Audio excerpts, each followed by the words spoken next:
Presiden Joko Widodo mengukuhkan 76 anggota pasukan pengibar bendera pusaka di Ibu Kota Nusantara atau IKN.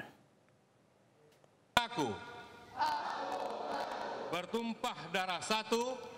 Acara pengukuhan Paskibraka digelar di Istana Garuda IKN Kalimantan Timur dalam pengukuhan 76 anggota Paskibraka yang berasal dari 38 provinsi berikrar sebagai putra Indonesia.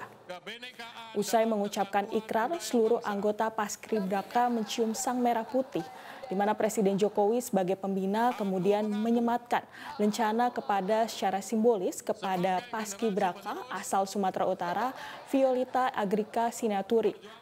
Ke-76 Paskibraka ini akan bertugas pada upacara pengibaran dan penurunan bendera di IKN 17 Agustus nanti. Menurut ridho Tuhan Yang Maha Esa. Tentunya tata upacara militer berada di IKN, termasuk juga adik-adik kita Paskibra yang hari ini dikukuhkan oleh Bapak Presiden. Kegiatan selain tata upacara militer ada hiburan, itu fokus ada di Jakarta, dan 2-3 hiburan ada di IKN setelah setelah tata upacara militer.